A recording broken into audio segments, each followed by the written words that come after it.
kembali akan menceritakan kisah tentang nabi-nabi Allah. Nabi satu ini termasuk dalam 25 nabi yang namanya tercantum di dalam Al-Quran. Kisahnya sangat menarik untuk disimak, karena setan bahkan sampai iblis turun tangan pun tak sanggup untuk menggoda manusia pilihan Allah Subhanahu wa Ta'ala ini. Ditambah lagi, nabi ini seringkali dikait-kaitkan dengan tokoh Buddha.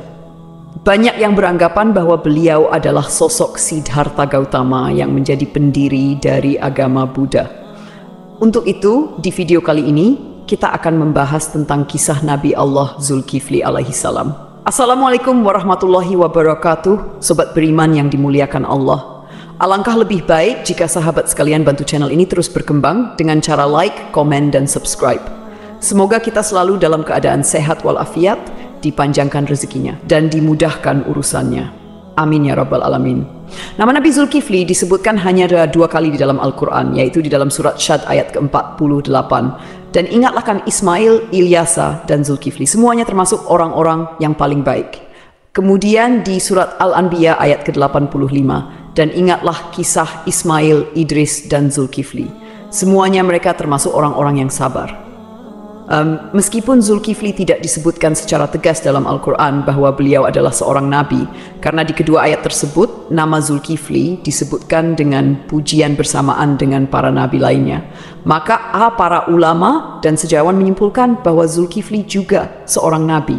Menurut pendapat dari Imam Ibnu Katsir di dalam tafsir Al-Quran Al-Azim, beliau menegaskan bahwa Zulkifli adalah seorang nabi utusan Allah Subhanahu wa Ta'ala. Alasan beliau, tidak ada seorang pun yang namanya disebut dalam deretan nama nabi-nabi, kecuali dia adalah seorang nabi. Akan tetapi teman-teman, ada pula beberapa ulama yang menyebutkan bahwa Zulkifli bukanlah seorang nabi. Akan tetapi, beliau hanyalah seorang yang saleh dan adil. Di antara sekian banyak ulama yang berpendapat demikian adalah Imam Ibnu Jarir At-Tabari. Teman-teman, Zulkifli bukanlah nama sebenarnya. Itu adalah sebuah julukan atau nama kehormatan yang diberikan untuk seseorang. Di dalam kitab Ibnu Katsir, nama asli dari Zulkifli adalah Basyar atau Bashar. Disebutkan juga di sana bahwa Nabi Zulkifli adalah putra dari Nabi Ayub alaihissalam. Jadi nasab beliau adalah Basyar bin Ayub. Nasab lengkapnya adalah Bashar bin Ayub bin Amus bin Tawaf bin Rum bin Aish bin Ishaq bin Ibrahim al-Khalil. Beliau hidup sekitar abad ke-16 sampai abad ke-15 sebelum Masehi dan diutus Allah Subhanahu wa Ta'ala kepada suatu kaum yang bernama Arami atau Amori. Kaum ini adalah bangsa Romawi kuno yang tinggal di wilayah sekitar Damaskus, Suriah, dan Yordania. Di sanalah Nabi Zulkifli melanjutkan tugas kenabiannya dari ayahnya, yaitu Nabi Ayub. Ini adalah pendapat dari Imam Ibnu Katsir. Namun, para ulama lain ada yang berbeda pendapat tentang kapan masa diutusnya Nabi Zulkifli ini. Kalau menurut Imam Ibnu Jarir At-Tabari, Nabi Zulkifli adalah penerus dari Nabi Ilyasa yang hidup sekitar abad ke-9 Masehi. Namun, antara Imam Ibnu Katsir dan Imam At-Tabari sama-sama menyebutkan bahwa Nabi Zulkifli adalah salah seorang raja di negeri Syam. Kisahnya begini, teman-teman. Ada sebuah negeri di Syam yang dipimpin oleh seorang raja saleh. Raja ini merupakan salah seorang nabi yang diutus Allah Subhanahu wa Ta'ala. Beliau bernama Raja Ilyasa atau Nabi Ilyasa. Ketika itu Nabi Ilyasa sudah sangat tua dan beliau tidak memiliki anak laki-laki sebagai penerusnya. Maka ketika itu Nabi atau Raja Ilyasa mengumpulkan rakyatnya di suatu tempat. Kemudian Nabi Ilyasa berkata, "Wahai kaumku, saat ini aku sudah sangat tua dan tidak memiliki pengganti di kerajaan ini. Aku akan menunjuk salah seorang di antara kalian untuk menjadi penggantiku selagi aku masih hidup dan agar aku bisa melihat bagaimana kerjanya. Siapa yang mau menerima 3 hal dariku, maka aku akan tunjuk dia sebagai penggantiku. Yang pertama, selalu berpuasa di siang hari. Yang kedua, selalu salat pada malam hari. Dan yang ketiga, dia tidak pernah marah seumur hidupnya. Siapakah dari kalian yang mau?" Makanya, orang-orang dari kaumnya merasa tak sanggup melakukannya. Mereka pun saling tatap-tapan satu sama lain, berharap salah seorang di antara mereka ada yang tunjuk tangan. Namun, ditunggu beberapa lama, tak satu pun orang mau melakukannya ketika itu. Lalu dari barisan belakang ada yang menyahut, "Saya, wahai Nabiullah." Suara itu berasal dari seorang laki-laki yang usianya masih sangat muda. Pemuda ini bernama Bashar. Kemudian Nabi Ilyasa berkata, "Wahai anakku, engkau masih sangat muda. Tugas ini sangatlah berat untukmu." Nabi Ilyasa pun menolak pemuda ini karena dirasa dia masih sangat muda dan terlihat masih sedikit pengalaman. Keesokan harinya, di tempat yang sama dan dengan orang-orang yang sama, Nabi Ilyasa berseru hal yang sama lagi kepada kaumnya. Tapi tetap saja ketika itu tak ada yang mau menerima tawaran tersebut, kecuali pemuda yang bernama Basyar. Dia kembali mengacungkan tangan, dan lagi-lagi Nabi Ilyasa menolaknya dengan alasan yang sama. Sampailah pada hari ketiga, Nabi Ilyasa berseru hal yang sama. Beliau berharap kali ini bukan hanya Basyar saja yang tunjuk tangan. Tapi ternyata teman-teman, sama seperti kemarin, ketika itu hanya Basyar yang tunjuk tangan dan menyanggupi segala persyaratan tersebut. Alasan detail Nabi Ilyasa menolak adalah karena selain dia harus menjadi raja yang menjamin kesejahteraan semua kaumnya, dia juga harus menjadi hakim yang adil, yang bisa berlaku bijaksana dalam memutuskan segala permasalahan kaumnya. Nah, karena Basyar ini masih sangat muda, Nabi Ilyasa khawatir dia tidak bisa berlaku adil dan bijaksana. Akhirnya, karena sudah 3 kali tidak yang mau, Nabi Ilyasa pun mengangkat Basyar menjadi raja sekaligus hakim. Namun, kegiatan yang dilakukan Basyar tetap dipantau oleh Nabi Ilyasa. Basyar pun mulai menjalani puasa di siang hari dan salat atau beribadah sampai larut malam. Sehari-hari, dia juga selalu menahan amarahnya. Nabi Ilyasa kagum dengan pemuda ini. Tak disangka-sangka, dia sanggup menjalani semua persyaratan itu. Dia juga luar biasa bijak dalam menyelesaikan segala masalah di dalam kaumnya. Nabi Ilyasa bangga kepada Basyar yang telah menepati janji-janjinya. Karena itu, Basyar diberikan julukan Zulkifli, yang artinya sanggup, karena kesanggupannya menjalankan semua persyaratan. Ditambah lagi, dia selalu berlaku adil dan bijaksana. Sobat beriman yang dimuliakan Allah, kisah naiknya Zulkifli atau Basyar menjadi raja disampaikan oleh Imam Ibnu Katsir di dalam kitabnya yang berjudul Qisasul Anbiya. Hanya saja nama rajanya berbeda, bukan Nabi Ilyasa, melainkan di sana dituliskan raja itu bernama Yasa. Lain halnya di dalam kitab Ibnu Jarir, beliau menuliskan bahwa raja pada masa itu adalah Nabi Allah Ilyasa. Seiring berjalannya waktu, Nabi Ilyasa pun meninggal dunia. Kini Raja Zulkifli tak ada lagi yang memantau. Sepeninggal Ilyasa, Nabi Zulkifli memimpin negeri Syam dengan sangat baik. Zulkifli sangat mementingkan urusan rakyatnya daripada urusan dirinya dan keluarganya. Beliau memegang teguh janjinya untuk selalu berpuasa di siang hari, beribadah di malam hari, dan tak pernah sekalipun marah. Zulkifli selalu sabar dalam keadaan apapun. Di sisi lain, iblis kesalehan dan kebaikan Nabi Zulkifli dalam memimpin rakyatnya, serta begitu kuatnya dia memegang janji. Maka iblis pun tak tinggal diam. Kemudian iblis mengutus tentaranya, yaitu setan-setan yang sangat kuat, untuk menggoda Zulkifli supaya minimal goyah sedikit keimanannya. Berkali-kali iblis mengutus setan untuk menggoda, berkali-kali pula mereka gagal. Tak ada satupun setan yang berhasil menggoda Nabi Zulkifli ini. Akhirnya, iblis berinisiatif untuk turun tangan langsung menggoda Nabi Zulkifli. Dia pun mulai mencari waktu yang tepat. Teman-teman, di dalam kerajaan Nabi atau Raja Zulkifli ini, setiap harinya beliau sibuk dengan urusan kerajaannya. Setiap hari jadwal beliau dari pagi sampai siang adalah berangkat ke pengadilan di negeri itu untuk menjadi hakim dan menyelesaikan masalah-masalah rakyatnya. Kemudian, persidangan dilanjutkan kembali setelah beliau bangun. Persidangan pun berlangsung hingga sore atau malam hari. Malam harinya, beliau beribadah dan berdoa sampai larut malam. Keesokan paginya, beliau kembali ke persidangan. Begitulah rutinitas yang dilakukan Nabi Zulkifli setiap harinya. Zulkifli benar-benar merupakan figur seorang raja yang memuliakan seluruh rakyatnya. Melihat kesalehan Nabi Zulkifli, iblis pun mencari peluang untuk menggoda beliau. Kali ini, iblis berniat membuat Nabi Zulkifli marah, agar beliau melanggar janjinya kepada Nabi Ilyasa untuk tidak marah sama sekali. Akhirnya, pada suatu hari, iblis datang menemui Nabi Zulkifli dengan menyamar sebagai seorang kakek tua renta dan miskin. Hari itu, Nabi Zulkifli sedang merasa sangat lelah. Ketika jam istirahatnya tiba, beliau segera pulang lebih awal untuk tidur siang. Baru saja beliau hampir terlelap, iblis yang menyamar sebagai kakek tua mengetuk pintu kamarnya. Dari dalam kamar, Nabi Zulkifli bertanya, "Siapa itu?" Iblis menjawab, "Aku orang tua yang teraniaya." Nabi Zulkifli pun bangun dan membukakan pintu. Iblis kemudian mengarang cerita mengaku bahwa ia mengalami banyak perlakuan semena-mena dari kaumnya. Ia terus bercerita panjang lebar hingga waktu istirahat Nabi Zulkifli habis. Meski kelelahan, Nabi Zulkifli tetap mendengarkan cerita itu dengan sabar. Ketika tiba waktunya untuk kembali ke persidangan, Nabi Zulkifli berkata, "Wahai paman, engkau bisa meneruskan ceritamu nanti. Datanglah ke tempat persidangan sore ini.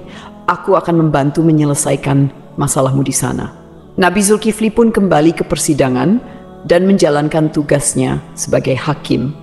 Namun ketika sore tiba, kakek tua itu tidak kunjung datang.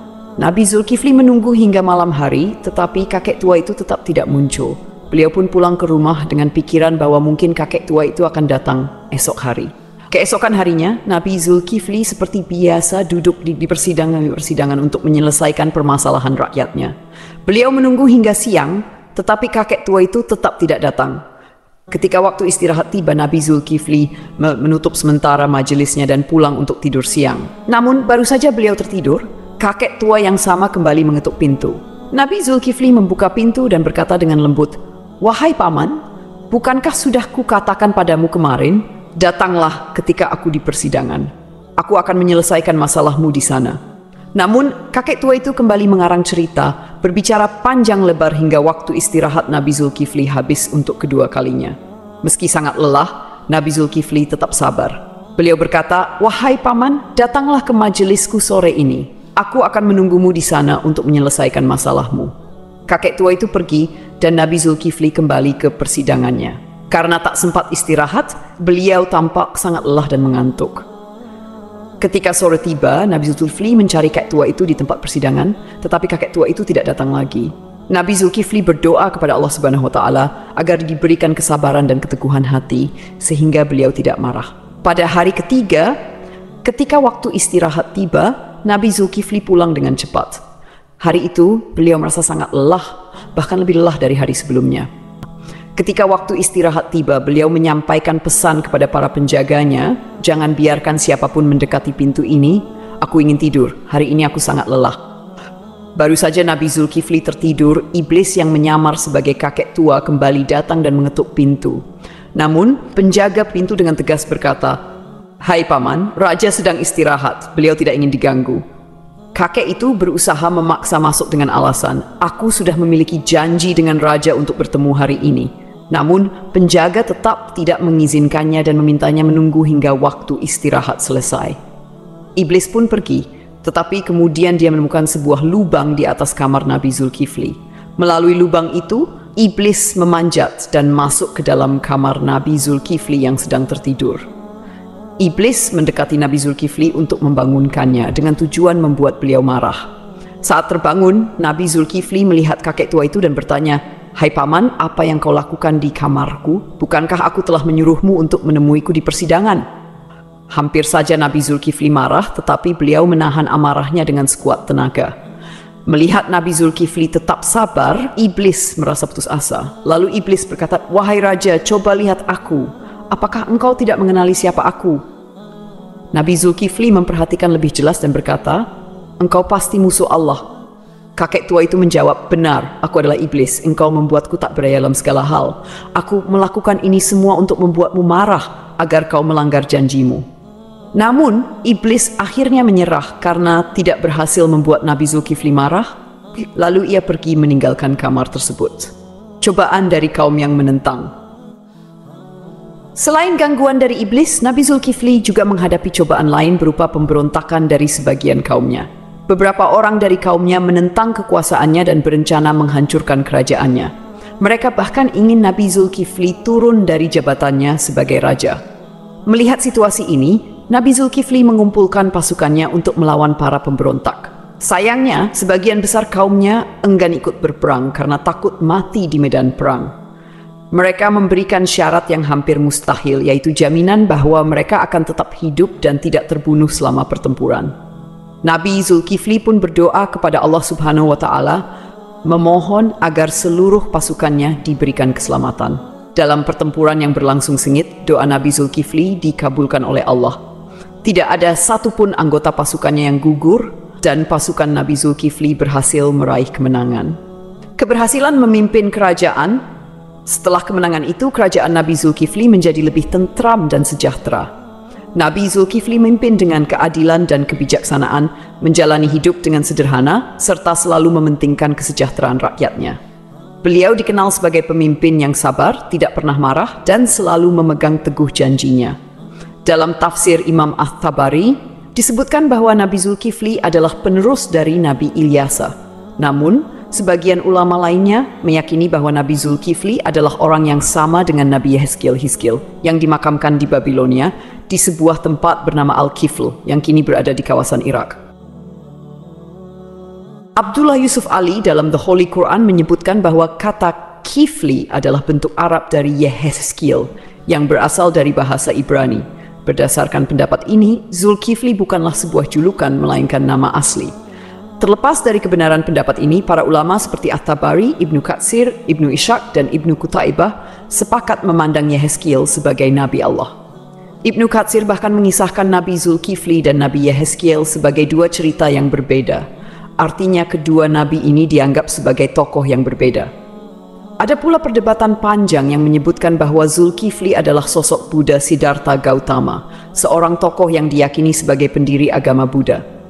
Siddhartha Gautama diperkirakan hidup antara abad ke-6 hingga ke-4 sebelum Masehi. Beberapa pendapat menyatakan Buddha adalah Nabi Zulkifli.